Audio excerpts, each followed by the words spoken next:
প্রবাস থেকে ফিরে মেয়ের নিথর দেহ দেখে বাবার আত্মচিৎকার, ময়নারে কোথায় চলে গেলি তুই, মা আমার কথা বল। হ্যাঁ ভিউয়ার্স, প্রবাসে থাকা বাবা আব্দুর রাজ্জাক 3 দিন আগেও মেয়ে ময়নার কণ্ঠে শুনেছিলেন, আব্বু আমার জন্য জামা আনবেন তো। কিন্তু দেশে ফিরে পেলেন না সেই মেয়েকে, পেলেন শুধু নিথর দেহ আর পুড়ে ছাই হয়ে যাওয়া স্বপ্ন।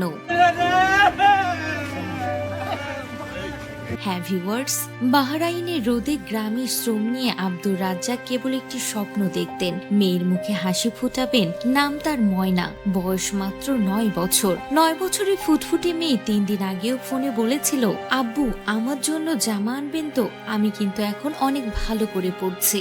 6 জুলাই সকালে হঠাৎ এক ফোন কল। প্রবাস থেকে পাগলের মতো ছুটে এলেন রাজ্জাক। বাড়ির উঠানে ঢুকেই চিৎকার করে উঠলেন, ময়না ও ময়না, আমার ময়নাটারে কে নিল রে। তার কান্নার আওয়াজে কেঁপে উঠল চারিদিক।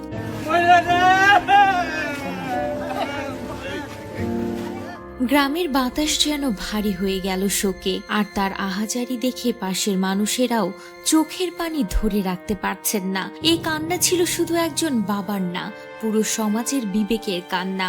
ব্রাহ্মণবাড়িয়া সরাইল উপজেলা শাহবাজপুর ইউনিয়নের ছন্দুমিয়া পাড়ার এই শিশুটি ছিল তার বাবা আব্দুর রাজ্জাকের একেবারে কলিজার টুকরো। বাহরাইনে প্রবাসী এই বাবা দূরদেশ থেকে কঠোর পরিশ্রম করে পরিবারের জন্য একটু সুখের আশায়, কিন্তু ফিরে এসে তিনি আর পাননি প্রাণপ্রিয় মেয়েকে।